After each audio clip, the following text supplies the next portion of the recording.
They made a lot of fun from my clothing. They would say, oh, you look like, how I say, Caesar from Rome, and this and that. You went viral.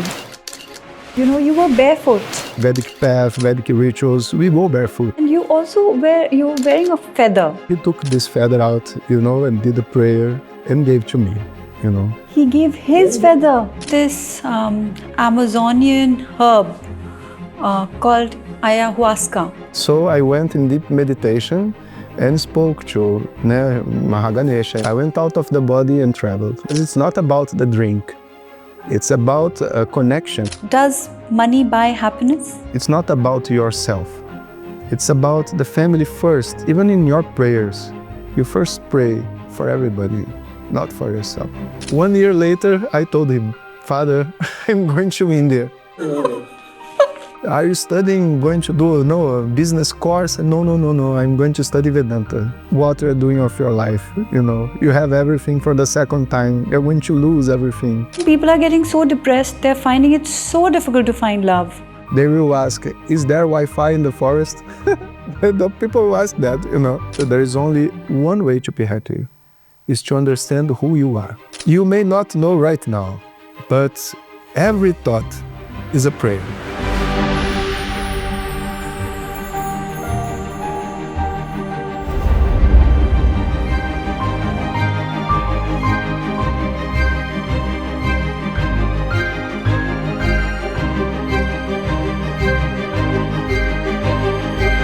Today, we have with us someone truly unique, a mechanical engineer, a Brazilian soldier, a stock market strategist, a shaman who went on to become a Vedanta teacher and was awarded the Padma Shri, one of the highest civilian awards, for his contribution to Indian philosophy and literature.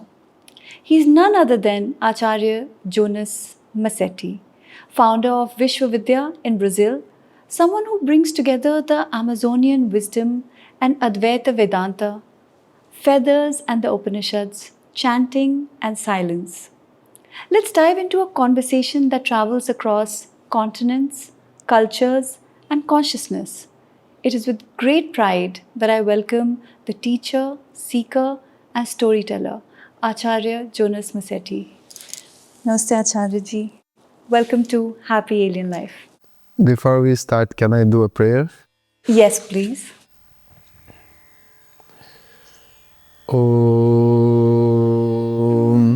Shri Guru Pyo Namaha Harihi Om Sadashiva Samarambham Shankaracharya Madhyamam Asmadacharya Paryantam Vande Guru Paramparam Shri Jagan Mataram Devi Sthita Di Padmakasanam Hridaya Sagaratitam Gomatim Pranatosmyaham Om.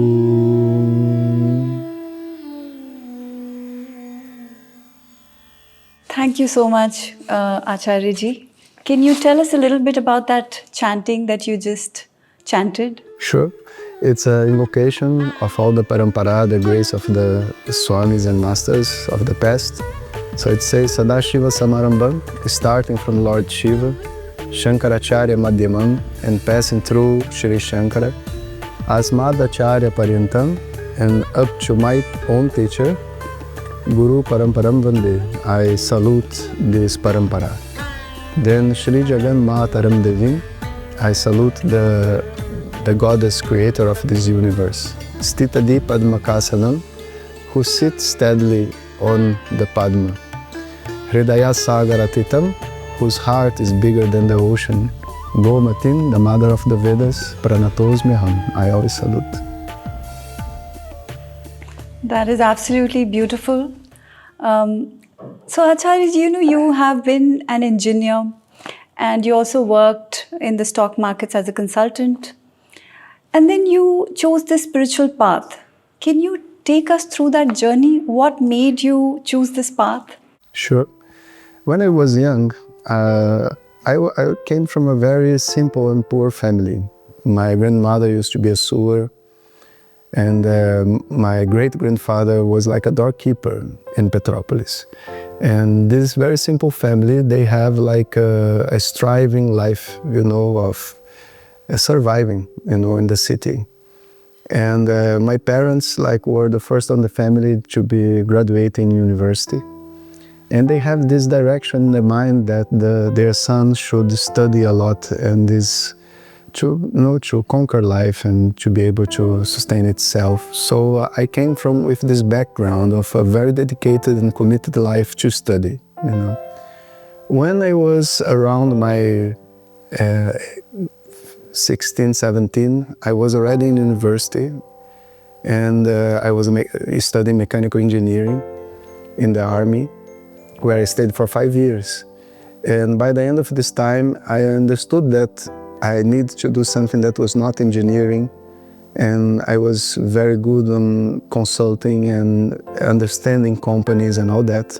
So I built with a friend a consulting company that by that time was like opening the market in Brazil for all the what we call strategic consulting, you know.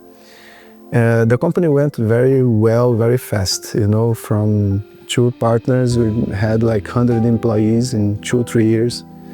And we were operating on the biggest companies in Brazil, all because like our team was very sophisticated with a lot of study and people that were very capable, you know. And I had access to many CEOs, senior managers, and that time my mind started to get very confused because I always thought that success will bring together quality of life, wisdom, and many things. And I was like shocked to know that these people would have a miserable life. So I would see them like some people, not all of them, but most of them like miserable millionaires, you know, people that have a lot of money, but at the same time has a miserable life, you know, miserable relationships, and don't know how to treat another person properly, you know. And I struggle in my heart because I did not want to become like them, but at the same time that was my path, you know, everybody was going in the same direction. And I already conquered many things. I had a place to live, I have a car, I had a girlfriend, I have a relationship, I would travel in my weekends, and everything that people tell that life should have, I had, you know. At the same time, I was not happy, and I was not seeing a future of happiness also for me. So it was a strange time because I was having a lot of success, but at the same time, the emptiness was growing, you know, because something else I needed. Then one day I was in my house and I looked to the stars at night and I did a sincere prayer, but I was not like a religious person, you know. I was brought up in a, let's say, Catholic school, and I had like a background, but I was not a religious person. And I did this prayer asking if there was any answer for this human need and desire to be happy, and I really need help, you know. And on the next week, I had this desire to pursue yoga, you know, and I have never done any yoga in my life, nobody in my family or anything. And I was looking for a specific person, you know, like an Indian that could help me. And it came that Indian was there in Brazil that has just recently married a Brazilian, and he was moving to Brazil. And he was a yoga teacher and also a Vedanta teacher. And I started my journey with him, you know. That is quite a journey. So, Acharyaji, what would you say? Does money buy happiness? Not at all. Many people have a lot of money and they are still struggling, like conflicts in their families and conflicts at work, you know. Money definitely cannot buy happiness. Money can buy comfort, but you can be in a very comfortable place miserably. You know, people say that people who have money say money doesn't buy happiness. But people who don't, they feel that money perhaps can buy happiness. It's true, no? Because there is this illusion. No? This is all about how samsara works. No? People think that what they don't have will give them happiness. Money will buy me happiness. If I have a relationship, I will be happy. But people that have relationships, they are thinking about divorce, you know, so that's how it is. Yeah, grass is greener on the other side. So, Acharyaji, how did you end up in India? Well, so I started practicing yoga, studying Vedanta, and of course there was a moment that I wanted to connect with our guru, that by that time was Swami Dayanand Saraswati, and he was in US actually when I first met him. So I went to see him, and there the Indian community was much bigger. It was not like in Brazil, there were only some few people studying by that time. And so I understood more about the tradition, not only the Vedanta study, but the mantras, the rituals, the way of life of the Vedic tradition. And I became like in love with it. So I came back to Brazil, and then I planned to go to India for the first time. But I did not want to go for like a 10-day trip, you know, I want to stay for a length of times. So I decided to stay for 6 months. And I asked the permission at work to my partner, and the society was like going very well. So I said, okay, let's do this, you know. So we arranged everything. And I stayed 3 months in Rishikesh and 3 months in Coimbatore and Swami Dayananda ashram. So it was the first time I went there. And it's very interesting because I have been to many places in the world, Europe, England, but none of this place I would feel at home, you know. But when I arrived in India, it has a sensation that I was there before, and I could understand people could understand me. It was a very beautiful meeting, you know. Why do you think that is? Why do you think you felt at home in India? This is not how I would think that time, you know, but nowadays, you know, I understand that's because of the fact that the spirituality in India and spirituality in Brazil, they are very active, you know. I'm not talking about the religious aspect, you know, but about the spiritual aspect. In Brazil nowadays, in the middle of the forest, there are still cities and families of thousands of people that have never been to a city. They only live the old way of life in the forest, eating whatever they plant, they hunt, and praying, you know, praying for the well-being of the whole earth, you know. And this is what we see in India also, you know, like many temples, many brahmanas, everybody, you know, creates an atmosphere, an environment where when an Indian comes to Brazil, the same way they will feel at home. There is the same energy that we cannot understand why it is there. But my point of view is because of this activeness of the spiritual life. You know. Yeah. And you know, how was it like when you stayed in Coimbatore? Did you know the people there? Did they treat you like a foreigner, or they were very accepting? Oh, in the beginning, I think they were very protective of their own culture. So a foreigner has to own its space, you know. But I was a very dedicated student, and I would chant the mantras, I would go to the temple every day, and of course study Vedanta and Sanskrit and all this. So after 1-2 months that I was there, people could see that I was like, how you say, committed and rightful person that was doing it sincerely, you know. Then everybody opened up, then the brahmanas were teaching me wherever they can, and I was like respected and cared by people around me. Mm. What was that one thing in India that you found really amusing? That you came to India and you're like, wow, this is really amusing, like different, or you find funny? A couple of things, but the first thing, it could look a little bit simplistic, but it's very meaningful. First is food, you know. The food in India for a vegetarian like me, it's very appropriate, you know, and you have so many different flavors. So in Brazil, that people eat mostly meat, you know, it's very difficult for the vegetarian to have, you know, like this aspect of life fulfilled. So I got in love with dosa, chapati, and all the Indian food. So this for me was like the first thing. The second is like the way that India operates, in the sense of, like in Brazil, we have 3 times less people and 3 times more space. So if an Indian comes to Brazil, it feels empty, you know, and a Brazilian when goes to India feels always crowded. Every place that you go, you feel like, oh, this place is crowded, you know. But at the same time, when you have more people in the same space, you know, that is another type of relation happening. So I would be in the airport, in the plane, I would be getting to know many people and become friends with people. So this openness, you know, and this friendship that Indians have is also very beautiful, you know. And the third, and I think the most important one, is the depth of the spiritual pursuit. Every corner that you go in India, you have a temple. Among every group of friends, there is one astrologer. And so spirituality is much alive, you know. This is very beautiful to see. Have you read that book called The Story of a Yogi? Story of... No, The Life of a Yogi. You know, it's a very famous book. The biography, autobiography of the yogi? The autobiography of a yogi. I did. Yes. I did. Yeah. Yes. So he says the same thing, and he says when he went to America and he came back to India, I think, or something like that, and he says, you know, the difference between America and India is the spiritual pursuit. It's very easy to explain it to an Indian, you know, spirituality. Whereas when he was in America, he found it slightly difficult. And it's completely true.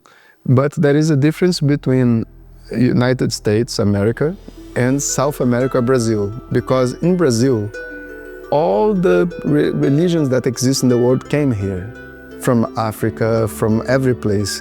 And because we are so distant from everywhere, you know, the way that these, let's say, spiritual paths, they entangle each other here is very beautiful. So we don't have here the same, you know, religious crisis that we see in the world. Here you have like a priest from the Catholic Church going to an astrologer from the Vedic parampara, you know. Everything mingles here in a very beautiful way, you know. So in Brazil we are very open to spirituality, but they are not open to religion, because many religions has come and many bad things were done. So if you are talking about quality of life, talking about yoga, talking about how to live well, every Brazilian will listen. When you start to bring a religious aspect to it, everybody resists, you know. So here we have the spiritual life active, but there is a little bit of resistance towards religion because everybody gets afraid, you know. Why do you think that is? They get afraid because... Yeah, because, you know, when you see in the world people fighting because of the name of God, God has no form and is the cause of everything, and people are discussing which is its name, you know. People would say that the purpose of life is to die and meet God after life. For a Brazilian, this does not make any sense, because, you know, if the purpose of life is to do something after death, why I was born at all, you know? So this type of way of thinking does not make sense here, and people don't swallow it, you know. So if I want to be happy, I need to be happy right now, not after death, you know. So this aspect of spirituality here is very welcomed, you know, but when you come to the religious pursuit, then there is a natural resistance. That reminds me of the spiritual practices, indigenous spiritual practices in Brazil, especially shamanism. And as you are a shaman yourself, what are the similarities that you see in the Vedic culture, Vedic practices, and shamanism? Well, in Brazil we have a very ancient tradition, like a spiritual path that is held by the people of the forest, like we call them. And very interestingly, these people, they are called Injus. So, and we have India, you know, that's the feminine word for Indio in Brazil. So we say that Indio and the India, like both male and female, should be together, not separate, you know. And why that? Because the same way that you see a person that has a lot of bhakti in India, he can pray in any place. He will consider nature sacred. He will have an understanding that's much more broader of what is spirituality and how to serve humanity. In the forest, we have the same philosophy. If you go in the forest today, in some villages that have contact with the modern world, let's say, they are going to be using shirts from India with Ganesha and everything. It's very interesting to see like how there is a connection, you know, even the way they dress up, you know, the way they behave is very connected to how we see in India. And this is something that myself as a Vedanta teacher wants to bring to India and show them, because nobody knows this, you know. And I also became surprised when I start to go deep in the forest and saw that happening, you know. On the forest, the same as in the Vedic tradition, some, let's say, some practices were very well preserved.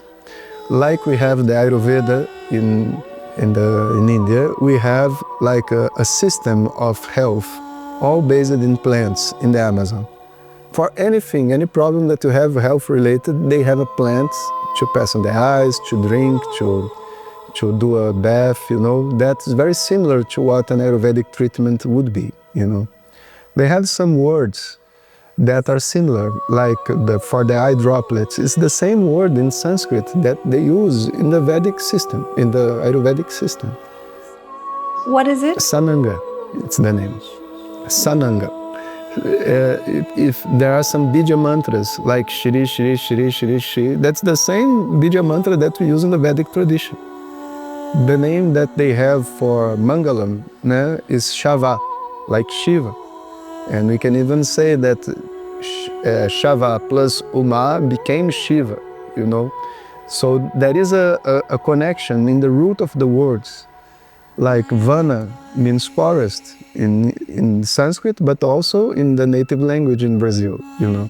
So you see many things that you say, oh my God, this is the same tradition. At some point in the history, it must have, you know, separated, and then some changes in the way they speak was created. But we see many, many similarities. Meditation is there. And the Soma practice that is lost in the Vedic tradition nowadays is still alive in the forest, with another name, of course, but is still alive, with the same description and everything that is there. So I see as one tradition, you know. And they have some tapas that they do here that I know they used to do in the past in India, like they stay 4 days without food or water. And there is even like they do 21 days fasting, you know. And so we see that there is a Shakti, and they are so powerful. Like we can see some people in India that are able to heal people with a blessing and all that. They have the same thing in the forest.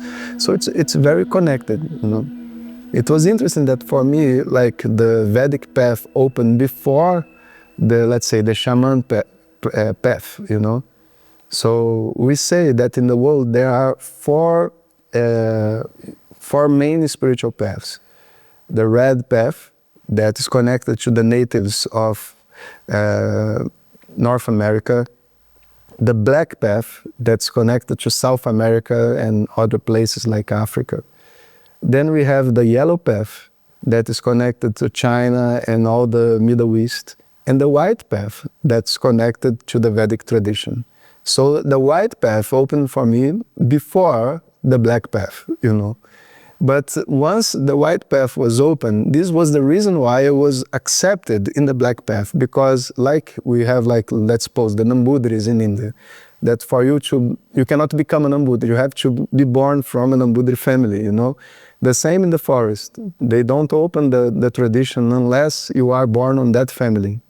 But because I was an Acharya in Vedanta, and of course seeing my work and everything, they said, okay, they test me and say, we'll let you in. So that's how I became connected. Acharyaji, I wanted to ask you, when you spoke about Soma, can you tell us what exactly it is?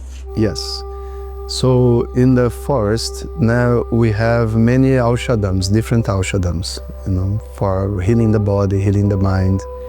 And there are some aushadams that are described actually on the Yoga Sutras of Patanjali, that they are capable of altering the state of consciousness. So if you go on meditation, like I did myself, it takes like 10 years for you to reach a very deep altered state of consciousness and come out of the body and see things different, like is described on the scriptures. But if you take like an aushadam, all this process gets shortened. And in few sessions, you are able to experience things that are described in the Vedas and many other places. Something similar like to Vishwarupa Darshana that Shri Krishna gives to Arjuna in the Gita, So this Soma, we believe that Soma is equivalent to Uni. That's the name in the Amazon tradition for this aushadam. What it's the mixture of two plants. One is like a root and the other one is like a vein, And you take the leaves of the vein and this root and you cook them together and they produce like a tea that you drink, After half an hour, this tea will put on the bloodstream what we say in the medical terms DMT. It's a substance that's produced by our own body and it's in every plant. But in general, it is, how I say, filtered by the liver. But when you do this combination, the liver is not capable of filtering it and then it enters the bloodstream. So physically, this is what is happening, But together with let's say the aushadam, there is some deities that come and bless you. And they guide you through a journey that is appropriate for your needs as a spiritual seeker. So if you are looking for getting rid of a pain, maybe they will take you to see something of your childhood, to understand differently what is happening. If you are looking for some answers for maybe your company that you are working with, maybe it will show some things to you. It will make your mind very sensitive. So you have to be very protected. You cannot take the aushadam and walk on the street. Experienced person could do it, have the strength to do it, but you're supposed to be sitting in one place. And then there will be sacred chants that are very similar to Samaveda, where there will be some repetition, very long vowels that keeps the mind stable while you do the journey. So on this process, people will have like an instant of self-realization, not the understanding of the I, but a deep understanding of our journey as an individual on this janma. So this basically is what is Uni or Soma, and it's a very, very sacred and beautiful process. That actually reminds me of this Amazonian herb called Ayahuasca. It's the same. Which has become very, very famous, especially in the West. I would call it Ayahuasca tourism. People go specially to do or Ayahuasca trips. Yeah. They go there, they do these Ayahuasca sessions, and it's become very commercial. Yeah. The problem is that you may have the ayahuasca substance, but you may not have the tradition behind it that brings all the spiritual power together, So you need to have both. When you have both together, then the tradition is alive. And then it's not just a trip. It's a self-grow process, that you go through, And that's the beauty of it. And ayahuasca is the name for the aushadam next to Peru and other countries in Brazil, But in our tradition, it's called Uni or Nishipa. It's the two names in the Amazonian tradition. So can you tell us, Acharyaji, for all those people who see all these people who go and have ayahuasca and then they say, oh my God, it was so enlightening. What is the procedure? Why shouldn't people take it so lightly and follow the right procedure and think twice before doing it? Yeah, that's very important. So can I share a little bit of a story how I took it for the first time? So I had some friends that were leaders in other paths in the Amazon and all that. And they told me, you should take it because, you know, you are a leader there. You have to know what this is, something very special. So they gave me a cup like this, big cup, you know, of ayahuasca, and drink it. I said, okay, I drink it, you know. Then 1 hour later, I was the same. Nothing happened. A very big cup. Then another day they came again, gave another big cup. Nothing happened, you know. Then I said, what is this? People are all telling, but I'm not feeling anything and I'm not having any experience. So, and then I spoke to another master that was like a more serious person. And then he said, probably the prayers are not doing correctly, you know. You should be in an environment where the deities should come, you know. So it's like you have to do avahanam and all the procedures. I said, okay, let's do it. So I went to a place and they gave me the first cup. They did all the prayers, nothing happened. And then they gave me a second cup, what is beyond what a person should have, you know, and nothing happened. And then I got a thought, because I'm not on this tradition, I'm on the Vedic tradition. So I should seek the permission from the Vedic tradition first, you know. So I went in deep meditation and spoke to Mahaganesha and all the other deities that I connect myself to and asked them, please let me go and have this experience. The moment I said that, my mind just went out. I went out of the body and traveled, you know. And then I understand things completely differently, you know, because it's not about the drink. It's about a connection, you know, that you have inside yourself, and that the drink is just a way for you to get, let's say, more Shakti, you know, to do whatever you would do in a meditation, you know. So after that, I said, okay, this is part of my culture. I'm on the Vedic tradition, but I have to learn this properly. So I went to all the old shamans in the forest and everything and asked them to teach me, you know. And then slowly, I started going to this path some years ago, and that's how it was. So why do you think ayahuasca became such a trend rather than Soma? Which is good, but I'm just wondering. It's because if you take it without, let's say, a very focused intent, you know, to grow and to go to the process that ayahuasca is made for, you know, it can become very pleasurable. It will become like, how I say, like watching to a good movie or listening to a good music, you know. So there is a way of taking a quantity that's not so high, where you have a very good experience, and then people get addicted to this good experience.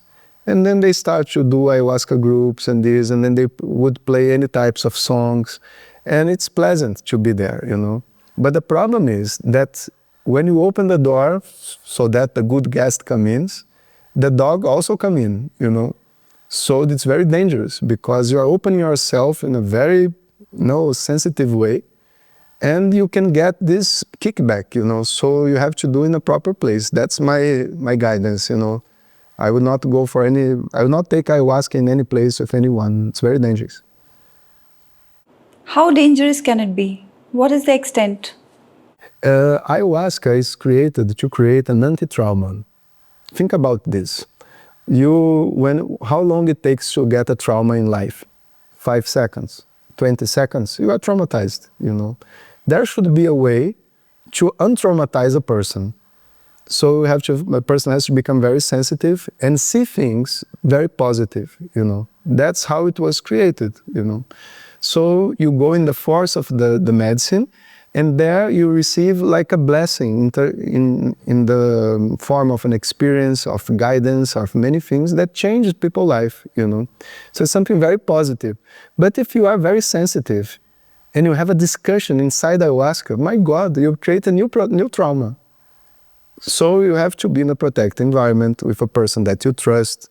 You have to feel the calling to do this type of practice. It's not something out of risk because you can get traumatized again, you know.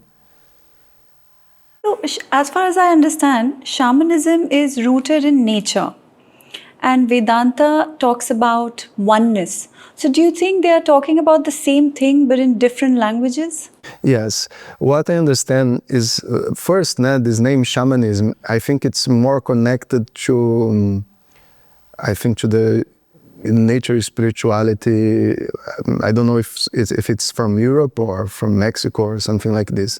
In the forest, we don't use much this name shaman, they use more the name pajé, but it's all technical terms, But just to make clear, because maybe somebody is going to hear the interview and say, oh, shaman is not from there, yeah? So anyway, in the way of the forest, people are very focused in become open-hearted human being, and how to become like a sadhu, a mahatma, in the sense of serving society and living in harmony with each other. And this is the same principle behind the Bhagavad Gita and other texts, Okay, you have to understand the nature of consciousness, but at the same time, you have to become, let's say, a mature individual. So this is the point of connection. They are not going to talk about Brahma, the creator, or anything like this, no. But they are going to, okay, let's heal this person so that it becomes, a healthy person in society. It was something funny. The first time I met a native leader from America, they made a lot of fun for my clothing. They would say, oh, you look like, Caesar from Rome, and this and that. But then when I went for their practice, they used the same dhoti, but red. The same dhoti, but red, And they don't use like this. They would use like this. They would just be like this. But it's the same thing, It's very funny to see. So there is a color that's connected to the symbols of each tradition. I have an understanding that the colors people use, even the type of patterns that is drawn, it has a tremendous impact in the unconscious of yourself, So we have to be very mindful of what we are wearing and why we are wearing. And sometimes you can even see a correlation in the astrological chart, what is the dasha the person is going on and what's the type of color, type of, symbols that he's using. Do you know astrology? A little bit. And how has it helped you? Oh, a lot. It helps me to guide the students. Sometimes as a teacher, I have something that I think it's going to be good for that person, and then sometimes I check the chart to see if what I'm feeling is matching the chart, So it came to me like that. Swami Dayanand instructed that after studying Vedanta, we should study astrology at least, a bit, so that we can help people. Yeah. So what is the name of the tradition that you said is not shamanism? What do you call it? Well, the name is connected to the families. The family that's connected to me is called Shanenawa. And Shanenawa. And the Brahmani, let's say, it's called a pajé. It will be the similar as an Acharya in the Vedic tradition, will be a pajé in the Shanenawa tradition. So, Acharyaji, in the Pajé tradition or the Shanenawa tradition, do you have a Guru-Shishya relationship the way you have it in the Vedanta tradition? Yes, we do. Actually, we have to learn from a Guru only. And the Guru, with his blessings, you get the strength also that comes from the connection to the deities that are protecting that tradition, And something very interesting that people get shocked, because I always have contact with, let's say, my immediate teacher, It took me some years to go to the forest and see like the elders, And in the forest, on this family, all the main pajés are women, It's very nice to see, yeah. And your Guruji, the Swami Dayanand Saraswati, how was it to meet him for the first time? And how did you connect with him? What did he say to you? It was like an amazing experience. It's difficult to describe because it has many dimensions, First, let's make a context. I was coming from the stock market and my mind was destroyed. So I was very anxious. I was like having a lot of conflicts, you know. And the moment I see him, it was like, you know, everything just go blank, stopped. Life stopped. I would not have any conflict, and I could pay attention to him. So I could feel like the Shakti, you know, of also the tapas that he was doing, he was sustaining, you know. It to create an atmosphere that changed the mind of everybody. And I've heard many people explaining Vedanta, but when he explains Vedanta, it's so clear that you have no doubts. You don't come out of the class with questions. You just understood, at least for half an hour, you are like in a, let's say, a brief samadhi, you know, coming from the text. And he was very loving. He would care for people. He would know people, care for them in a very, like, how you say, strong, but at the same time, gentle way, you know. He really wants you to become a better person and to be happy, care about your family. When I arrived there, you know, and before going back to Brazil, on my first month with him in US, I told him, I really want to pursue this knowledge. I really want to understand. And he said, okay, that's very good. So what's your guidance? And then I was expecting he was going to give me mantras, puja, and things to do, you know. And he said something very beautiful. You should go back and take care of your grandmother. See that? Take care of your grandmother. Because my grandmother was for me like my mother. She raised me because my mother has to work, you know. And by that time, he did not know anything. But by that time, my grandmother was alone with me on the house because my mother has to travel. My father went another way. So, and I was like focusing myself. And then he said, no, work, but put energy to care for her, you know. Give back, show gratitude, because this person is very important in your life. And the second thing he said to me is that you're going to study a lot, you know, and you need to have money. So it's good that you have your company, raise more money because you need it, you know. And actually, this is what made me like really relaxed to spend 5 years in India and study a lot, because I have something to support me. And when I came back, I was not an empty hand, you know. I could start my Vishwavidya project and everything, you know. So what is that, you know, that one advice or that one, I don't know, instance with your Guruji that you still have with you? I would say there was one thing that my teacher in Brazil, Glória Rieira, said that I carry to my life, you know. That the life, like the attitude in life, is about how to add and not to compete or divide, you know. And this has to go very deep in the mind. Every place that you go, you should understand, how do you contribute? How can you add to what is happening there, you know? And when the mind try to compare yourself or maybe feel that you are good or less, you know, you come out of this position and learn how to add, you know. This is a very strong advice I received. So, Acharyaji, how to add? Please tell us. To add, we have to overcome our individuality. That's the fact. Because as an individual, there's always things that we want to do, earn, or to experience, you know. But if you are on a family, you know, it's not about yourself.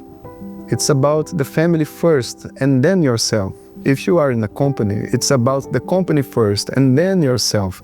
And this is a practice that has to grow slowly in life, until a point that even in your prayers, you first pray for everybody, not for yourself. First, you ask for the well-being of everybody, because if in the end you are happy and everybody is around you is unhappy, what's the point, you know? That's true. But some sadistic people like that, you know. Exactly, that's life, and that's why it's a path.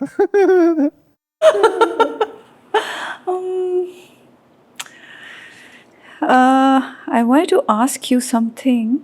I just completely slipped my mind. I was saying, you know, in India, I see, and perhaps even around the world, the societies are getting so individualistic. Yeah. right? My phone, my room, my bathroom, uh, my bag, and then on the bag they have their name written on it. Even children I see, their parents put the name on their child's glass, and it's not because they want to say that this is, because there are so many children, it's not because of that, but that highly individualistic trait is being seen in India as well. How do we get over it? Or deal with it, not get over it, but how do we deal with it? It's a challenge because the modern, not modern, but the Western way of thinking that is spreading everywhere, values so much the individual, the rights and the desires, that we lose the big picture. Because as a human being, we need to be open and to share with others. And once you give this idea that you come first and then the other one, it creates a sense of isolation.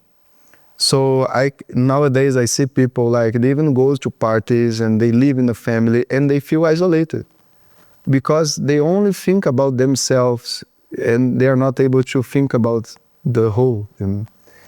And if you understand what I'm telling, think about what a person needs from nature, from life to be happy. Health, family, and knowledge, nothing else. Nature is part of, it's available everywhere, So what is the best thing for you to do in your leisure time? No doubt will be nature. Go to a waterfall, go to the beach. It's better than any movie that you can watch, If you do an exercise, this is even better, than any other type of entertainment that you may have. Hike on a mountain, go visit a beautiful place. And this is free for everyone. Nobody has to buy the mountain. It's there, just look, the sun, it's free, If you think about knowledge, knowledge is something that more you have, better your life is. But I'm not talking about scientific knowledge. It's like wisdom, It's like being able to put yourself in the shoes of others, relate to others, understand, exchange with other human beings. Then you go family. If you have a structured family, you have everything. Because family is like the culture, and family is the basis of the mind where love is. If the mind is not structured around your own, idea of family in your mind, there is no purpose for life. What a person will do. The purpose comes when the family is together. You get, the joy to contribute. You have a place to come back, to share what you have learned, People have so much need for community and exchanging because they don't have a structured family where they can come back to, So you see, nature, family, these are all based in this sharing, all based in the connection you are able to do with other people. So it's somehow the opposite of what the Western way of life is telling us to do, So we need the ancestral practice of humanity, we need the spirituality, we need the Vedic tradition, and all the traditions, whatever can help a human being to connect to each other, it's very important right now. That makes me think, is that why people find it more difficult to find love these days? In India, its parents are finding it so difficult to get their children married, both men and women. Even though, compared to our previous generations, genders, hang out with each other, more. The society is more open. You have all these apps. You have all these other places where you can, hang out and meet people. But even then, people are getting so depressed. They're finding it so difficult to find love. Do you think it is because of the individualistic nature? Yeah, because the value of the family is down. And the value of the family as an institution in society depends on the spirituality. If you take spirituality out, people will get married to pay less rent. They will say, why are you getting married? Because it makes sense, you know, we are dating and then that's good, you know. They don't understand that this relation, when you grow your family, you are actually creating an environment where life makes sense. This is not, you know, established in the mind. So because the value of family is down, so naturally the value of a relation is also compromised, because why a person would relate? It will be for what? No, to, how you say, to spend less money, or for sex, or for some sort of pleasure, that in the end is not the basis of a relationship. The basis of relationship is mutual understanding, mutual support, mutual growth. That's what makes sense, you know. But then, if I stay with a person and a challenge comes and I run away, I will not grow. So I will only stay in a relationship if it's going to have a lot of pleasure. Nothing is like that in life, you know. I think, Acharyaji, it's also because of the disconnection with nature, Yeah, must be. right? I think it's very, looking on at the phone, going to the malls. Nothing wrong in going to the malls, but I think it's so, it's not inwardly. It's very outwardly, as you said. We'll pay rent together, which can be an aspect of the relationship, but it cannot be the main aspect, right? Should not be the reason why the relationship exists. That's true. Yeah. But I think people have become slightly numb to even realize this. They think, yeah, that's practical and that's normal. But And then, normal is not always right. People also don't understand nature. When they say like that we need to connect to nature, people think that's to watch a tree, you know. That's not it. And in the main places, main cities, you know, you don't have nature available, you know. Because to immerse yourself in the nature, it's by itself a very big healing process. Like many foreigners come, like now we have a group of foreigners coming to stay in the forest with us, you know. You don't need to do anything. You don't need to give ayahuasca or anything. Just take the person, put him inside of nature, and let him be there for 15 days. It comes out another person, you know. But this type of experience, it's not understood. What is it? Why is it so valuable? They will ask, is there Wi-Fi in the forest? The people will ask that, you know. They say, no, trees do not give, yeah, but trees does not give Wi-Fi signal. So you have, you know, Shiva signal, not Wi-Fi signal. It's a different way of thinking, you know. If you remember, like when we were young, there was no cell phone. There was not even, you know, normal phone where I live. You know, it was a big dispute. People would have, if you want to rent a movie, you have to walk to the place. You know, nowadays they deliver the movie at home or they send it through internet. You know, so we are getting more and more separated to the normal things that a human being should be doing. Like, even if you want to eat like a banana, you don't have to go to the tree and cut the banana and carry home. And there is no process. You just say, banana, then it's there, you know. And this is completely not natural, you know. So... Or maybe our spiritual powers have become so good, we think of a banana and it's there, you know. Talking about love, Acharyaji, your love story also sounds like a, Bollywood destiny type of romantic movie. Totally. So Please tell us about with my wife sharing exclusively. I don't tell much about this, but I'll share with you. So after 4 years and a half in India, where I was no relationship, and we have like this brahmacharya, I was coming back to Brazil, and there was a friend of mine, Jyoti, that he used to bring groups to India, and he said, I'm with a group here. Would you come and give a lecture? I said, yeah, sure. And that's what my first lecture after the course. So I went to that Meenakshi temple in Madurai, you know. And there in Meenakshi temple, the group was there, and I gave a Vedanta lecture. And on this group, there was a girl. And I did not feel anything or say anything. She was just there, and that was it. I gave the lecture. By the end, everybody went to have darshana and to do different things in the temple, you know. And then she was alone there, a little bit lost. Then I told her, why don't you go and have a darshana? And then she said, I'm not sure what the darshana is. It was from Brazil, you know. And then I said, do you want me to go? Let's go together. We go, I'm also going, okay. Then we went to Sundareshwara temple, Mandiram. That is supposed to be the god of love, actually, you know. So we went... God of love? Of love, yes. Wow. So we went together there, you know. And then I told her like this, you do a prayer. When we see the image, you do the prayer and ask whatever you want. This is the method, you know. And then she said, okay.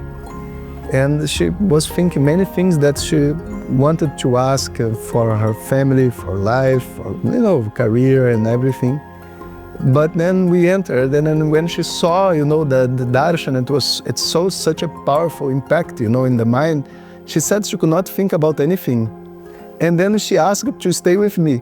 But I did not know anything, you know, this she told me like some years later, you know. She asked to stay with me.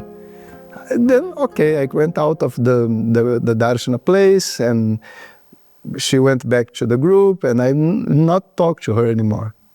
And then I said goodbye to my friend, and he had a room in the hotel where I changed clothes to take the plane. And by a mystery, I left my japamala in the toilet.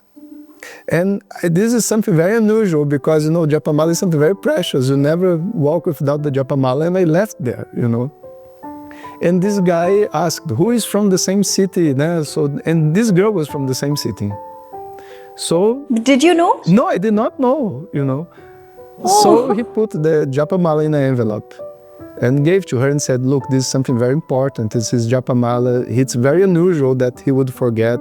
There will be some reason for that. So please take care of it and give it to him back, you know, and like this. And I gave to her. And then life was passing. 1 month later, she was coming back to Brazil, and she stopped in Dubai. When she was in Dubai, you know, for some reason she got lost. And she would carry the japamala everywhere, you know, with the passport, because no one wants to lose it, you know. And then she got lost in Dubai. Then she got lost in Dubai. She did not know what to do. She got a lot of fear, you know, I'm alone, a woman alone in a place, don't know. Then she got the brilliant idea of doing japa on my japamala. So she took the japamala out, and it's very brilliant actually, and did the japa, you know, in the japamala. And then they appeared again, and they came back to course. Then she came back to Brazil, you know, and she sent me a message, I'm with your japamala. And then I said, oh, the person brought the japamala, at least I will offer her some food. And so I invited her for a vegetarian restaurant, and let's have food, you know. By that time, do you want to know the full story? I can make it. Yeah. By that time, my father had a heart situation. He was in the hospital. So I went straight from the airport to the hospital to see him, and he got fine and everything. And from that, I went to the restaurant to get my japamala back, you know. And I did not tell my mother that I was back in Brazil, because I was wanting, because once I tell my mother, I have to give her attention and everything. So I was seeing my father first, and now I'm going to see her, you know. Then I went to the restaurant to have food with her. Who enters the restaurant? My mother. Your mother. After 5 years not seeing me, I was in a restaurant in Brazil. Oh God. And my mother, you know, when I was young, our relationship was not easy, you know. So I thought, this is not going to end well, you know, because there will be a fight, probably this and that. And this person is here that does not know anything. What to do? And my mother came, you know, sat beside me. And this friend was the other side. And she was very polite and gentle. Then I told her, I just arrived, you know. And she was very shanty. And I said, something's very wrong. Because this was not what I was expecting, you know. So when I came out of the restaurant, I took my japamala back. And she did not tell all this thing of Dubai, my japamala, because she was afraid I would get angry, you know. So I took my japamala, tal, say goodbye to her, goodbye to my mother, tal. And then immediately I sent a message to the astrologer, you know, in India. Said, look, something very unusual. I lost my japamala. This girl appeared and she brought the japamala. Then I went to the restaurant. My mother came and my mother was behaving in a way that I was never expecting. What is happening? Then the guy looked. The stars were aligning. Exactly. And then he looked at the chart and said, look, this woman is somebody to be very important in your life. And actually, this is a lakshana, your mother appearing when you meet her. This is a big blessing, like goddess is there, And the fact that she's Shanti also shows that she's the right person. And then I said, yes, because I had nothing to do, and then I sent her, later a message to her and say, let's meet again, blah, blah, blah. And we met once more. And then she came and said, I have to confess. I was expecting that she would tell some crazy thing. I have to confess, what she have done, And then she told this story about my japamala, And then I said, this is a good partner because she has no connection to the Vedic tradition at all. She comes actually from a Jewish family, And when the moments, a difficult moment comes, she had the insight of getting my japamala and praying. And actually it would be something that I would also do if I was on that place, So I saw that she has a lot of bhakti and I said, okay. And then we start our journey together. That's basically what it was. But Acharyaji, this is destiny and you have the eyes to see it and the heart to feel it. It happens with a lot of people, but they don't follow their intuition. Yeah, it's true. They don't follow their inner wisdom. How did you follow it? I'm not sure, maybe because of all these years of study in India and studying Vedanta, I'm very open to my intuition more than my intellect. Sometimes the reason tells one thing, the intuition tells the other. It's very often I choose the intuition, because it's a higher form of intelligence. Yeah. And I'm really curious, when your Guruji asked you to go back to Brazil to meet your grandmother, did you go back? Yeah, I did. Did you take care of her? I did. I took care of her for 4 or 5 years until the moment I had to go back to India to study in the long-term course. That's what I did. And I worked a lot, as he said, and I raised some money and I did everything very properly. Yeah. And did you feel, thank God I came, Guruji was right?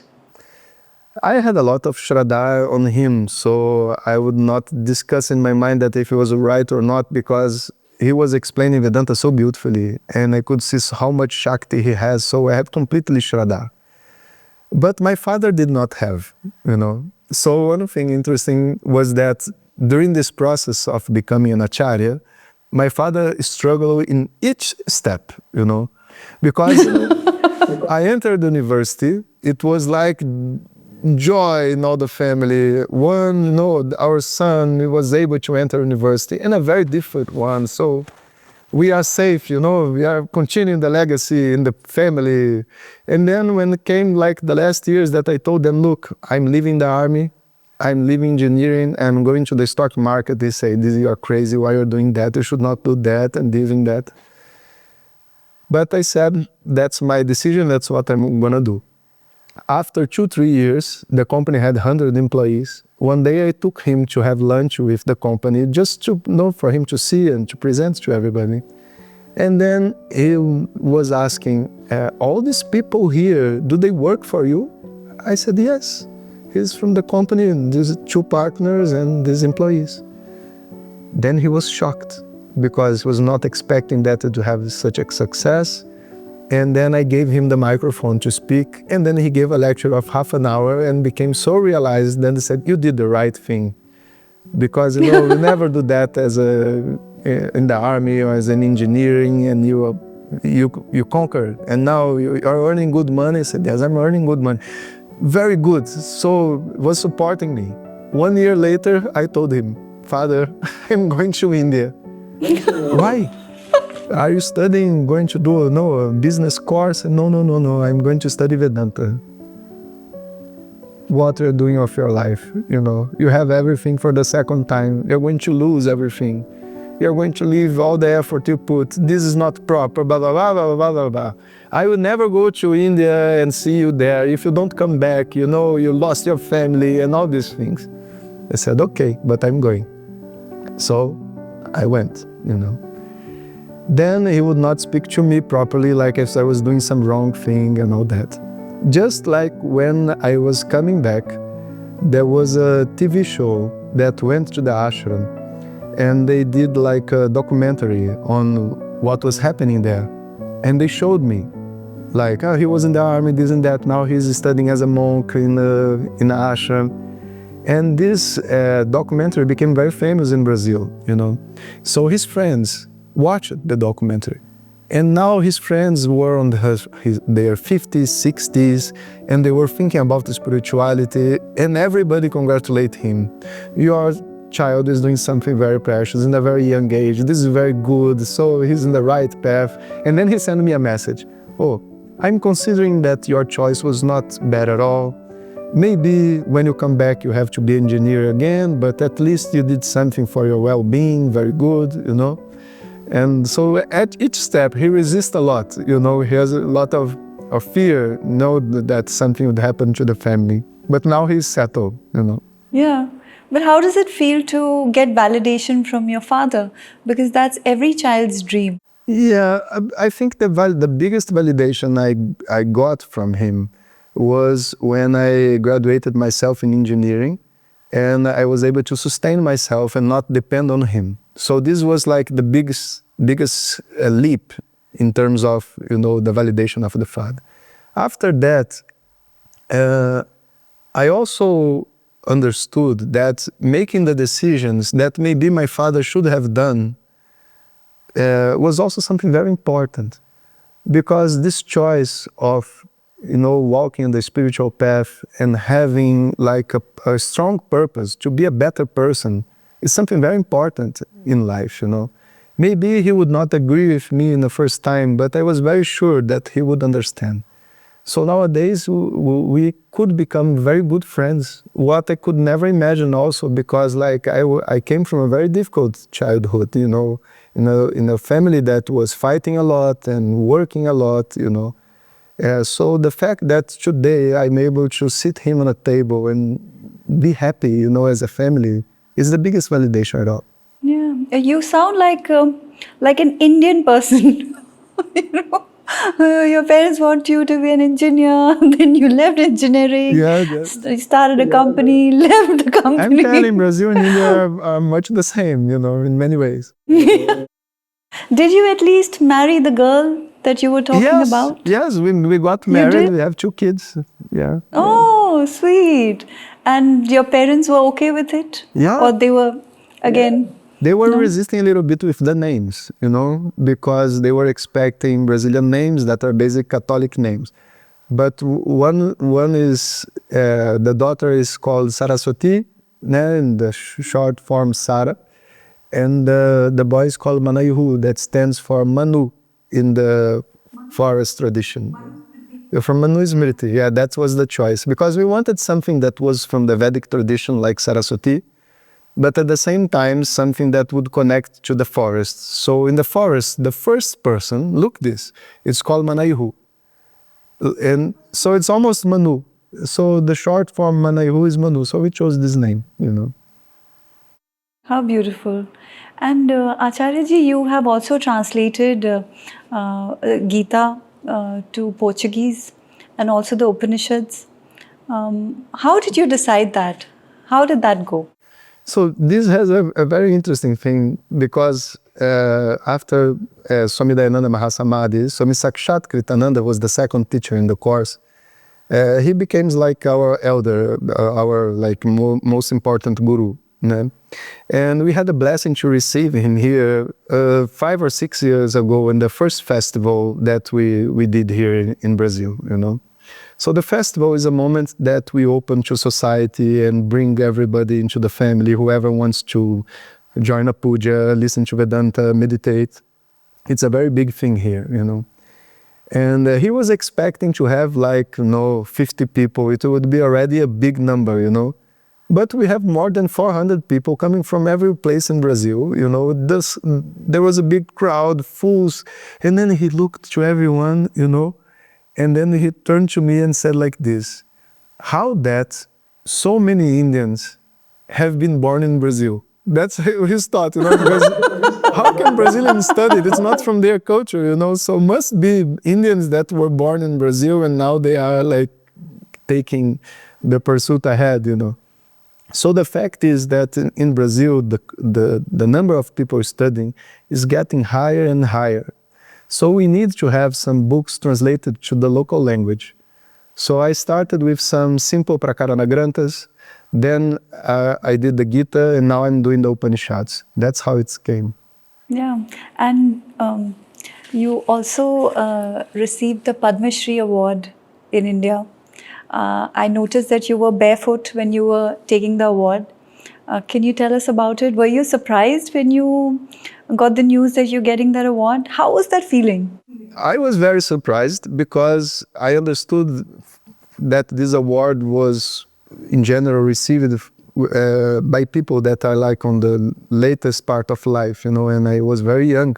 Actually, when I arrived there to receive the Padma Shri, I have to fill some forms, and nobody was giving me the form. They thought I was, you know, accompanying some elder person, you know, because everybody was like 80s, 70s, 90s, and I was in my 40s, and I was there sitting on the chair waiting. So, so it was a shock on that sense. But also I came to know it in a very like fast way, you know, 15 minutes before they announced the names, the ambassador of India was calling me asking if I would accept it. I said, of course I would accept it, but you know, there was no preparation. And then 15 minutes later, everybody was sending me messages, oh, congratulations. And I said, my God, nah, how this happened? And another thing it's very beautiful in India to see how this award is valued, you know, and lived by people. There is no place in the world that's the same, you know. In Brazil, they would not have the same impact. I could receive the highest civilian award in Brazil, nobody would know who I am, you know. But in India, it was the opposite, you know. And I felt like so nourished, you know, in the airport, in the hotel. Any place that I would go on that week, people would know who am I, you know, and would give me some, how I say, words of encouragement, you know, and gratitude. And I was very touched by that. And that's why also, like, I came back from India, people say, what is your next thought, you know? I said, I have to do more for India, you know, because I did so much to Brazil and, you know, to our own people here. But we have to give back to this tradition somehow. That's why I came with an idea, you know, because I see that the youth in India, they are very blocked to receive this knowledge because it's so established into this more, let's say, formal orthodox, how I say, frame, you know, that the youth is not open to hear about Vedanta, and they are not really open. They think they are going to study Vedanta after, you know, they retire, if they are going to, you know. And at the same time, they are seduced by the Western way of life. And I am an Acharya from the West that have lived everything that they want to live. You know, I was in the stock market, I was with the CEOs, and I had everything. So I said, maybe I can be a good person to speak to them and say, please don't fall in that pit, that I was there in that pit, you know. Don't do that, or at least have this knowledge with you because it will protect you, you know. So I plan in November to go back to India and go to the most important universities that open the doors, like IITs and this, you know, and to do not Vedanta workshops because youngsters do not go to Vedanta workshops, but I'm going to do some, how I say, gatherings with music, maybe bring some pajés with me and do some ayahuasca ceremonies and do something that, you know, will grasp this youth so that they can listen, you know, to what the Vedic tradition has to say, you know. And also, I was thinking to do, it's just an idea, but some sort of competition, between them, because youngsters like to compete, in business terms. And then, like, whoever wins, bring them to the Amazon and let them have their experience, something like that, This is my plan. Let's see if it will go well. That is very thoughtful of you. I think that would be, students would love it. I'm sure. I told it to the Prime Minister when I met him, in the Padma Shri. I told him I will present the Amazon Pages, the Amazon natives, like spiritual leaders, to India, and then he said, do it, So on the last time he came, now we brought already 2 people from the forest to chant for him. It was very beautiful. Yeah. Have you seen that video? Yeah, actually, I saw when our Prime Minister just got off the plane, I think.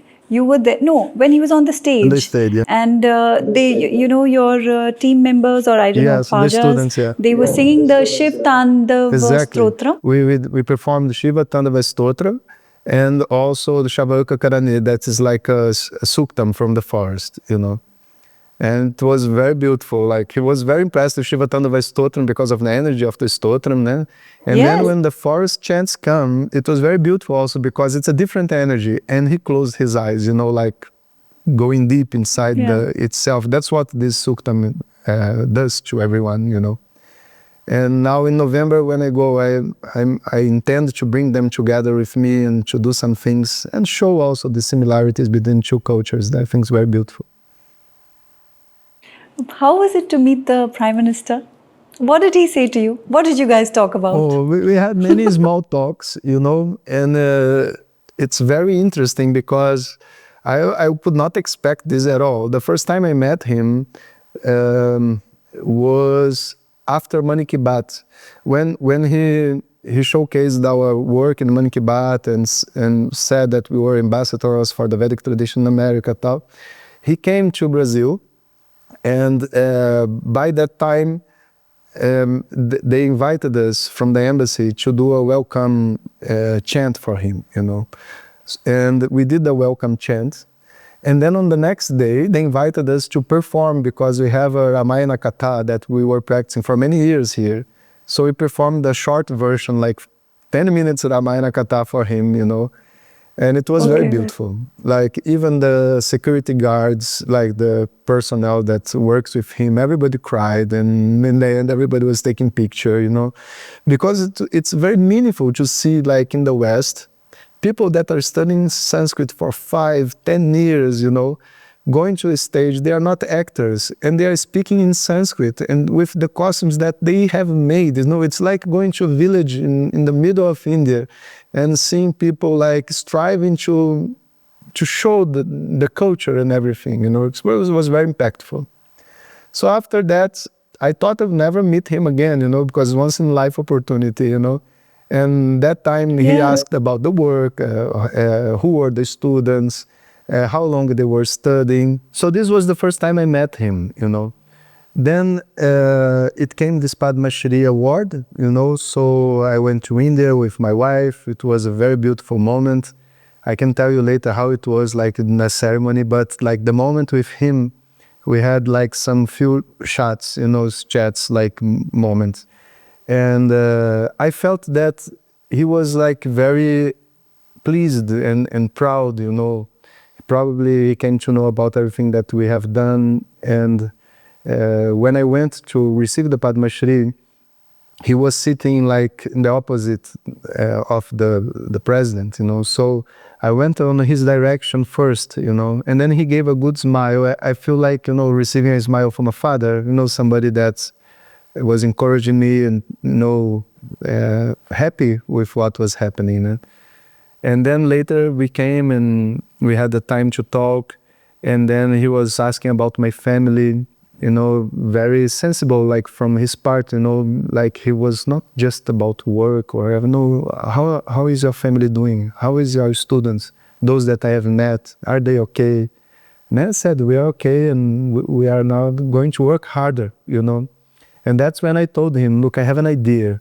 I think that this thing that we have discovered, Indu and India, they should get married, because they have the same name. And, when people came to, do you know how they discovered Brazil? Do you know the story? Yeah. They, like the Portuguese people were trying to get to India. And they miscalculated the route and ended up in Brazil. And then they met the Brazilians and thought they were Indians. Yeah. Think about this, And then they called the Brazilians Indio. That's how they became Indio, India because, in Indio, like they thought it was the same place, And so there is a lot of connection, even in the history of the country, in the spirituality, in many fields. And if we have a system of medicine like Ayurveda, I'm sure that bringing some Ayurveda doctors to the forest, there will be like an amazing exchange of knowledge, If you listen to the Amazonian chants, it feels like you are listening to the Samaveda, So these two cultures that have to walk side by side, I'm sure that. And like Soma, that is so well said in the Bhagavad Gita and many other texts, it's not experienced anymore in India and it's still done in Brazil, so there's so much to do, So anyway, so I give this proposition to him, he said, carry on, And then it came now that the BRICS conference was happening here. Yeah. And I was just coming from a trip, and then the embassy called me and said, look, we really need your help because he's coming to this city and we need a good group and we want to perform the Shiva Tandava Stotram. Can you do it? I said, of course. So I gathered 10 people and we practiced like to make it, polish it, and so let's do it. And I bring the natives, and this was the last time. And then on this time, I brought this idea of how to impact the Indian youth, because I think this is like what we can really help, if we manage to show them the value of the Vedic tradition. Yeah, I think you're doing a great job. I wanted to ask you, you were barefoot, which is amazing. But can you tell our audience what is the significance behind? Sure. So, I do not have any friend that received the Padma Shri before, and I don't know, there were not other Vedanta teachers there. So I was like, what is the proper way for me to go, And my wife who also was, how should I go? They had dinner with the Prime Minister and all that, how we are going to present ourselves. It was a very short trip, only 5 days and many, many interviews. So I went and I told her, like, if I go in a Western clothes, does not make any sense. Like in the suit, because I don't work like that. I never use this, and this is the clothes that I'm wearing every day. Like I'm here to this interview, I was just in a homa, and so this is my clothes. I have to go in dhoti, that's a fact, And it's so comfortable. And it's so comfortable. It's very comfortable. Exactly, it's good in many ways. And at the same time, when we were there, I was with my sandals, and I just got something in my heart saying, don't go with your sandal because, does not make sense. But I was a little bit afraid because, I don't know what was proper and not want to be disrespectful or anything, And then I was waiting, and like 2 or 3 people before me, the guy was in shoes, and he took his shoes out and went with his socks, Then I said, if he's going on his socks, I'm going barefooted, So I just took my socks out and my sandals and everything and went the way you saw. And it's very significant because every important thing in the Vedic path, Vedic rituals, we go barefoot, And we can see the Padma Shri as a civic honor, But for me and for my family, we are receiving a spiritual blessing. And if it's a spiritual blessing, we should be barefoot. So that's how I end up like that. You went viral. I mean, so many news channels, and if you read these articles, they say the Barefoot Acharya or the Barefoot Padma Shri awardee, and people loved it. Yeah, it was very nice. I have no like idea. Many people told me, oh, you became viral, and then they send me some videos, but I don't speak Hindi, I don't speak Telugu, I don't speak Tamil. So I could only see some English things that they send, but I believe that because many people came to talk to me, so I'm very happy. Yeah, yeah. And you're wearing a feather. What is the significance of that? The feather, it's like the japamala. It has a spiritual protection on it. The feather also has this, And it's not any feather, It's a feather given by like the Acharya, So you carry it, and it's like a prayer tool, It protects you. It connects you to the divine. It inspires you, So I keep it on my hair, often. Now I'm not with the feather, but very often I carry it. And it is of which bird? It's from the eagle, Garuda. Oh. It's an eagle feather. It's a real eagle feather that was taken the proper way by the native people, and it's sprayed, and it's given like a spiritual blessing and like a diksha, and then I receive it. Many people use feathers, but I would not use just any feather just to have a feather in my head. But you know how this feather came to me? I must tell you. I was wanting to connect to the tradition, know this native tradition, but I want to do it properly. I like to do spiritual things in the right way, So I did the Homa. That's the Vedic teacher in you, doing things the right way and not just talking about bhakti, right? Bhakti has to be there, but you have to do things the right way. Exactly. Yeah. So I did a Homa, and I asked in the Homa, for the welfare of all the native people and for the blessings to meet an Acharya that could help me, like in a proper way, whatever it was proper to me.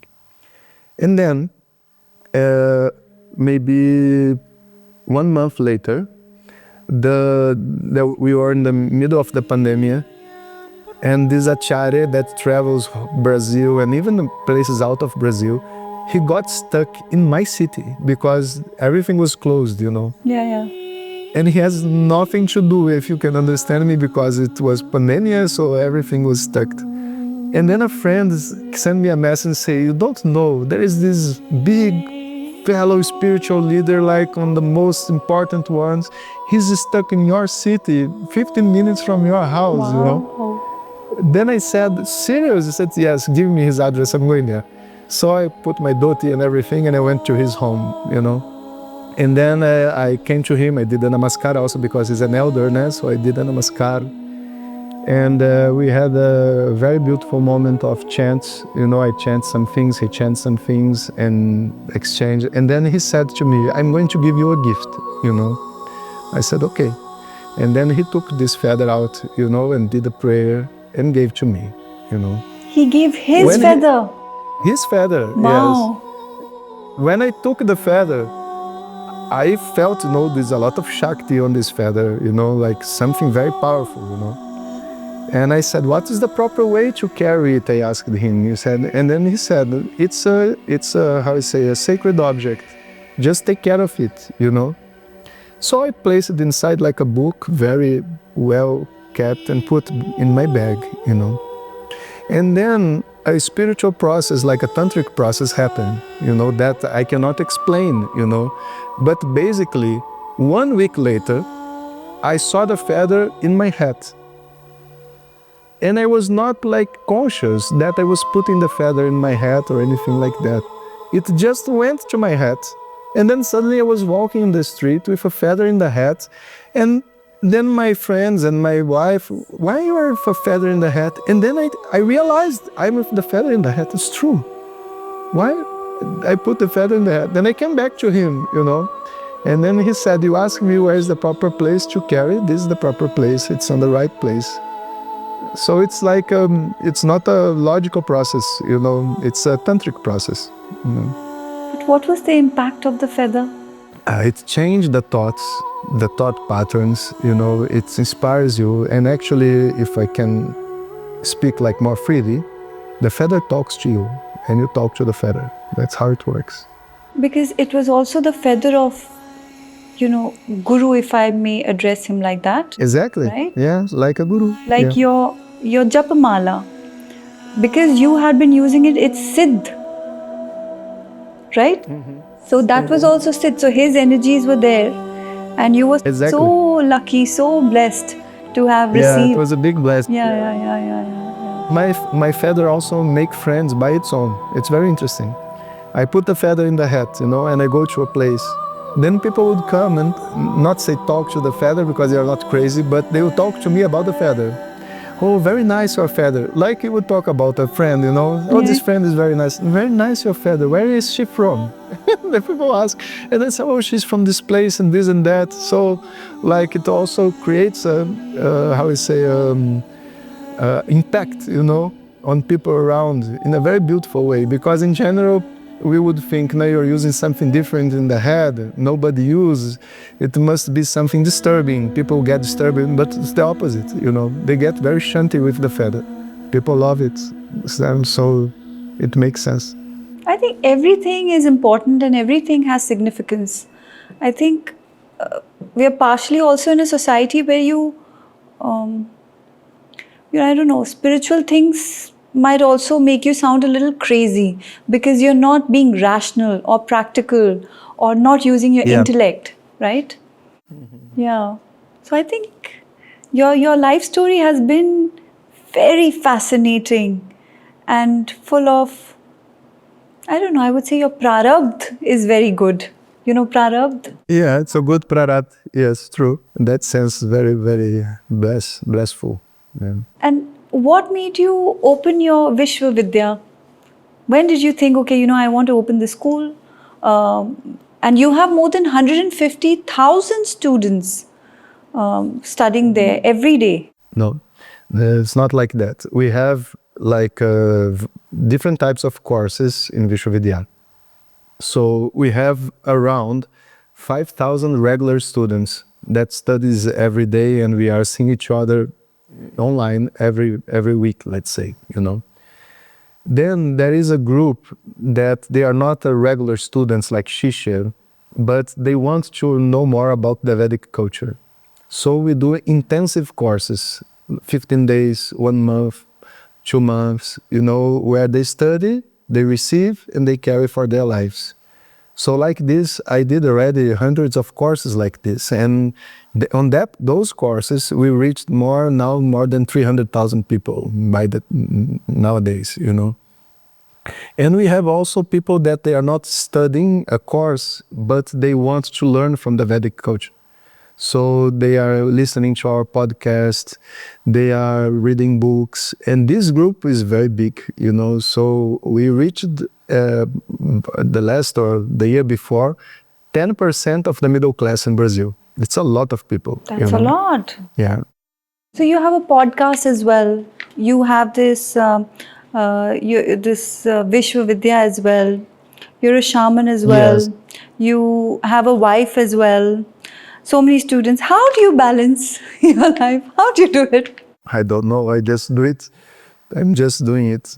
But because also I was raised by my mother and father in a very strict environment of high performance, So some people think like this, he has many students because he's a very good teacher.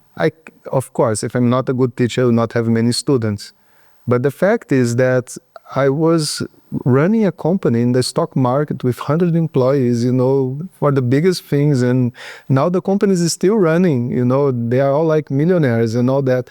All this knowledge from engineering and all this, they're all brought together, Before people were talking about the internet, we were in the internet. We had a 360-degree dome for online classes where 1,600 people can be live at the same time.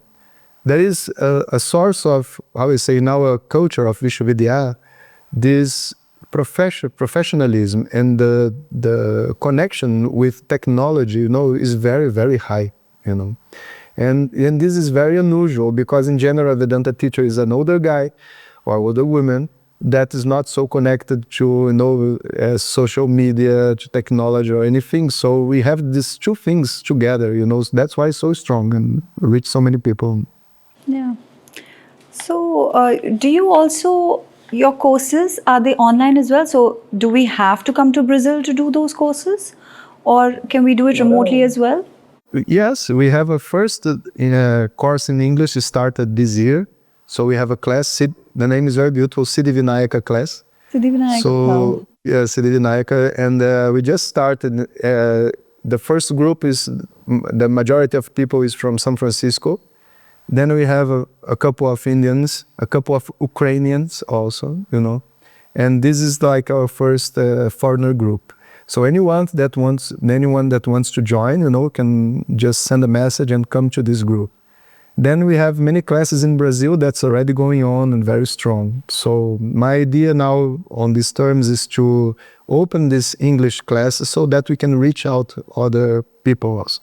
Yeah, because I was wondering if people from India want to, join your class and learn more about Veda. It will be a pleasure, but what I tell is that India is so rich in terms of acharyas and gurus and everything that maybe, Vishwanatha, Acharya Jonas Masetti is not necessary on this context, But maybe some people will identify with me and have, like my way of speaking, then they can join.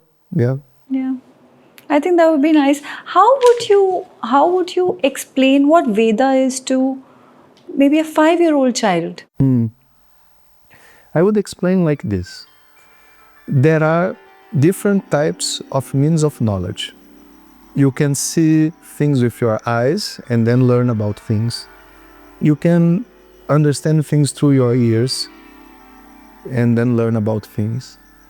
Somebody can come and tell you about something, that you're not seeing or hearing, but it's something that you can learn. You can use a microscope and then you're going to learn about something that's beyond your senses, And there is also adhyatmika knowledge, a knowledge that is not coming from the senses or from a microscope. It's coming from a spiritual process, like meditation and other things. This spiritual knowledge is actually the basis for every knowledge that we have. Even if we take the equations for the black holes, it comes from Adhyatmika Jnana. It's well known that Ramanuja received all the formulas that were necessary for that. If you go for the drugstore and you have like a small pill and take it and say, oh, this was science. It was not science, because there was a shaman, an acharya or a paja that received the knowledge that that plant heals this type of disease. And then experiments were made, and then the drug was created. So it's well established in our society that spirituality is also a source of knowledge. So Vedas is a source of knowledge for everything that science and our eyes cannot see. If you want to have children, you go to a doctor. Everything is okay. What do I do now? Go to the Vedas. If you don't know what to do in your life, and you need a guidance, you go to an astrologer. If you have a disease and normal medicine cannot treat, you go to Ayurveda, And if you want to learn how to be happy in life, you go to Vedanta, So it's a source of knowledge, means of knowledge. How to be happy, Acharyaji? According to the Veda. According to Vedas and Vedanta, there is only one way to be happy, is to understand who you are. But the problem is that when you tell a person that he or she should understand who she is, she thinks, I already know. But we are not talking about the common understanding of, no, my name is Jonas, I come from this family, I'm an engineer. No. We have to understand more fundamentally, who am I? And this understanding will generate two things. First, it will remove all the traumas, pains that are inside of us, and we are going to start to live a better life, what we would call a karma yoga path. It's going just to make us a better person. And at the same time, we are going to change our identity.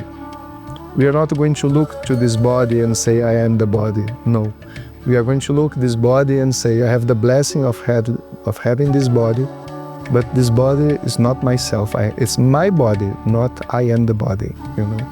I'm going to look to the mind. The mind have a lot of problems, and I have to deal with them. I have to take care of my car, I have to take care of my house, I have to take care of my body, and I have to take care of my mind. I'm not the house, I'm not the body, I'm not the mind. Simple as that. So, who is the witness that see each thought? What is it? Because this is much more closer to me than the mind. It's much more close to me than the body. So understanding the witness behind the individuality, behind the jiva, this is what this knowledge would create. And once you understand this witness, this identity is so powerful that there is no room for any suffering. For example, let's suppose the person is striving for life and then suddenly, he crashed his car. And then he's miserable because he's going to spend maybe $1,000 fixing the car and what's going to be next. And all the problems that is creating the conflict, losing of time, blah, blah, blah, blah, blah. He's in conflict. Let's imagine that you are a billionaire. And then you just lost your wallet, $100. Are you going to get sad? There's no space. Because my identity is so much bigger than, I'm being the owner of a wallet and losing $100, that does not make sense. Once you understand who you are, the problems of the jiva, they just become very, very, very small.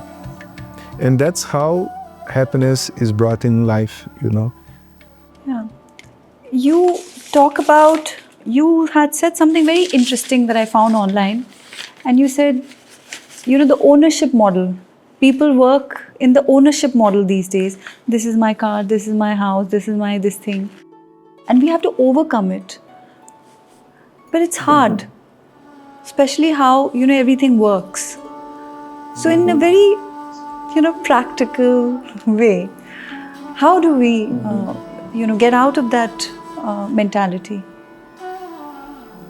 There is a positive side where you own something, you take care, you become proud of yourself, but ownership also has a negative side because you worry about that thing. And if it starts to decay, you have to maintain. And at the same time, that can give you happiness, can also bind you, even a relationship. Sometimes people are very happy because they have a very nice wife or husband, and sometimes they get very heavy because they are in a relationship with this wife or husband. So deciding to live outside ownership, it's actually becoming bigger than the thing that you own. It's not that you should not own. It's just that you need to be more than that. You need to be more than the house you have, the car you have, so that you can take properly care, but you don't overexcite yourself because you have a car, because this does not mean anything, If you really think about that, it makes a lot of sense to the mind, I have the privilege of having a car. I have the privilege of being married. I have a privilege of having this job, But I'm bigger than that. I'm not that. So it's actually a way to bring vairagam, to bring detachment, But when we say detachment, people think is that living with nothing. Living with nothing, it can also be attachment. Because they are so attached to many things that they want to get rid of them so that they cannot suffer, So it's not about being away from the world. It's about being in the world with a different mindset, Understanding that everything has a positive and negative side. And then ownership is neutralized.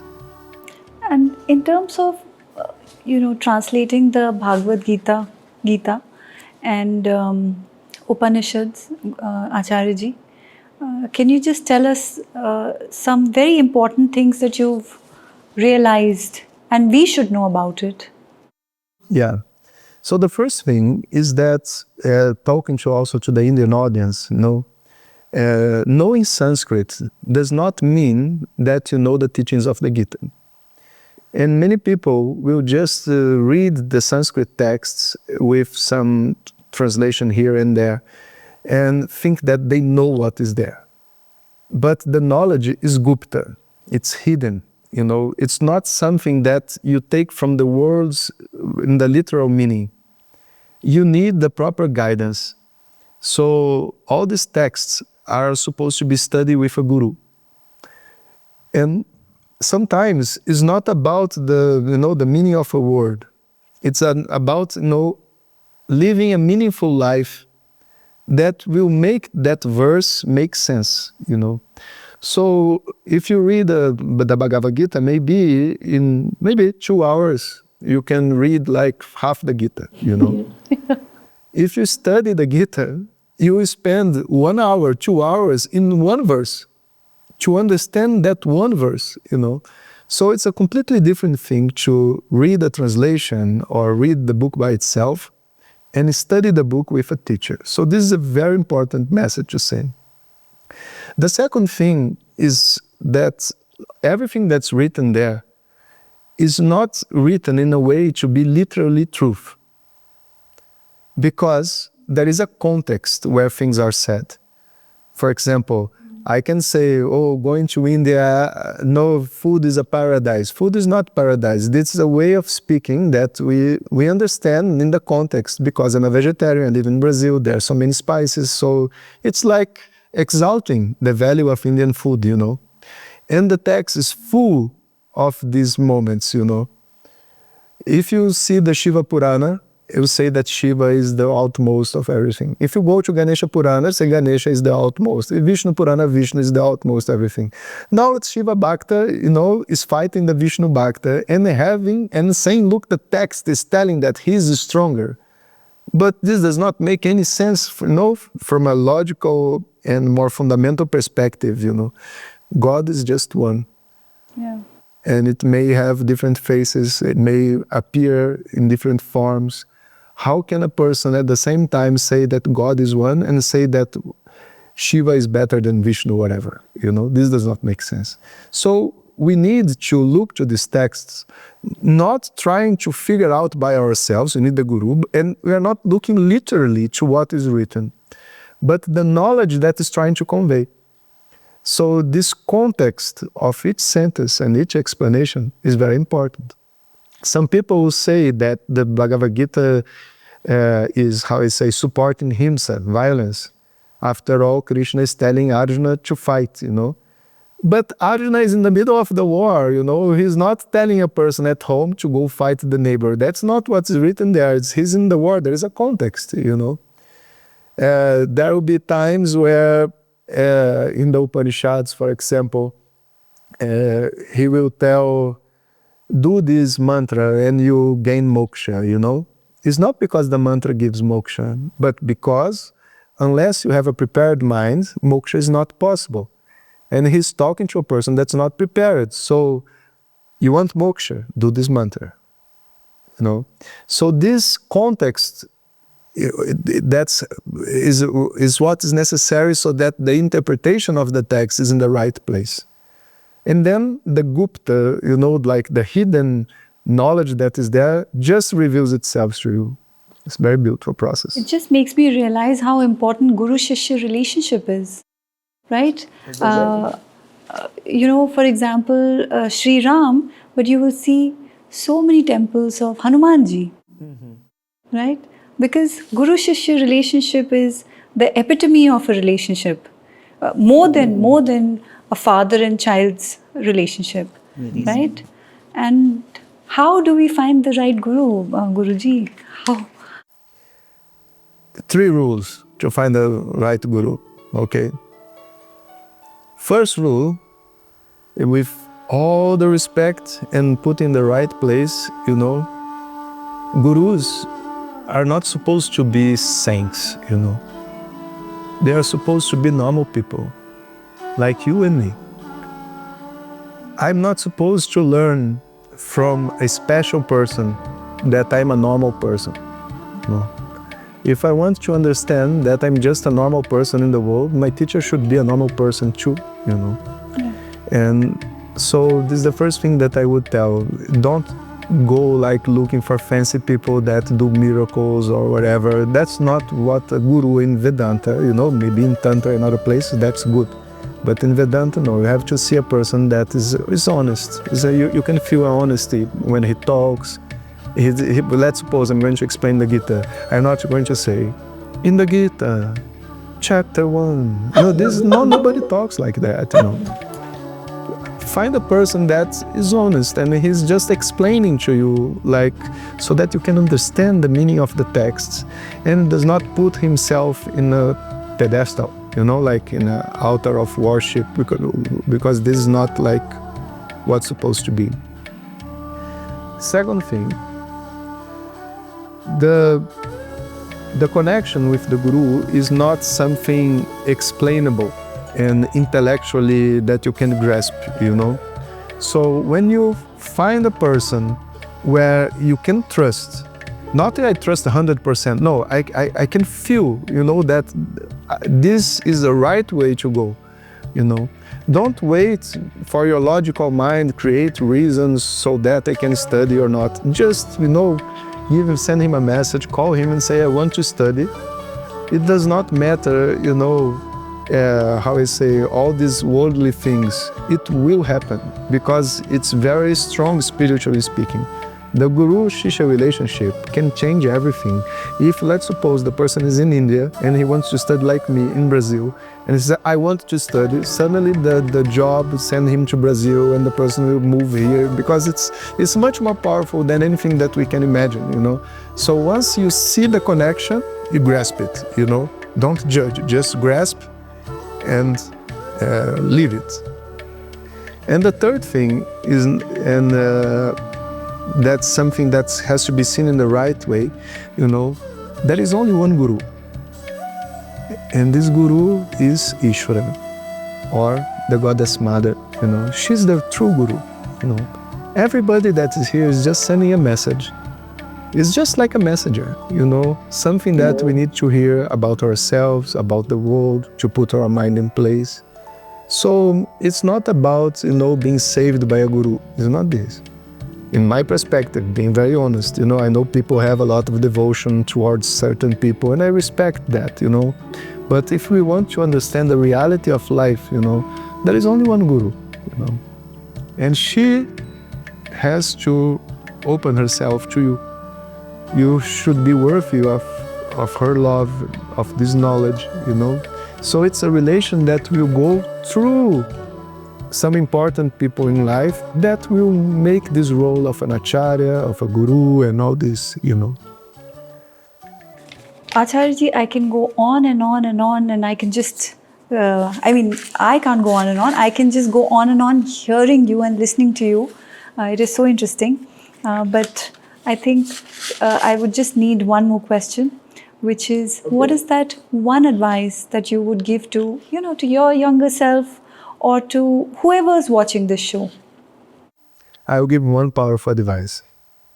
Yeah. You may not know right now, but every thought is a prayer. Anything that goes on your mind is heard by the universe. It's not about, you know, just know a ritual that you do or a moment that you have.